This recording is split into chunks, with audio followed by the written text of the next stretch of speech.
Oh yes, super impressive scenery here at the Grampians. This is at the south end of the Grampians, and this is day 2 of my trip there, and I'm climbing up Mount Sturgeon, which is the very last peak in the range. But you can see through here, that is Mount Abrupt. And I climbed that one on the last day, which is the day after this.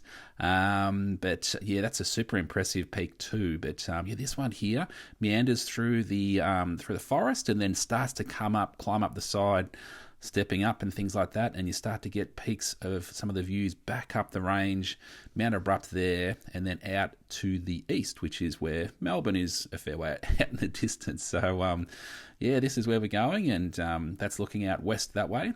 Love those grass trees. Those grass trees are so cool, and some nice plant life too. That's a little correa or something like that, and a nice little orange plant here. Not too sure what that is, but super cool.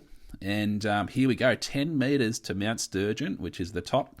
And here I go. This is me first arriving. I'm thinking, oh, yeah, I'll just go up here. And I'm like, oh, wait a second. I think I need to go to the right. And so we went over here, and this is where you get to the highest point. And looking out east, so just down there, you can see that is Dunkeld, which is the town of Dunkeld. There's a little group of white shops down there. So I'll do a 360. Here we go. Looking south, that's down south.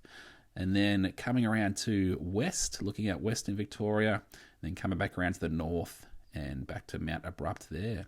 So that's at the top. And then I'm camping over there next to that lake. So I'm just pointing to that there. So that at that night, there's a free camp over there. So I went over there. Check out this. There's a cool wedge-tail eagle that flew straight over the top of my head. So quickly whipped the camera out and filmed a bit of it. It was so cool. It was just above the peak. There was a lot of wind blowing up off the peak. And here's another, I think this one's some sort of a hawk or something. So this was a different bird. And just so cool, just coming up off the ridge, the wind coming up, and they were just right in the wind. And it was so cool to see. Yeah, and then you cruise across the top and then down the back of Mount Sturgeon off to the west and around to the south of it. So this is coming back down a different way, which was cool. Good to go a different direction down, so you get to see different vantage points and things like that. And this is how they make some of the steps. So they drill, or they do some sort of drilling into the rocks, and then it splits the rock, and then they can place it so that you've got some steps to come down. That's an old homestead down there, one of the original sort of buildings in the area, and it looks like there's different accommodations through there too.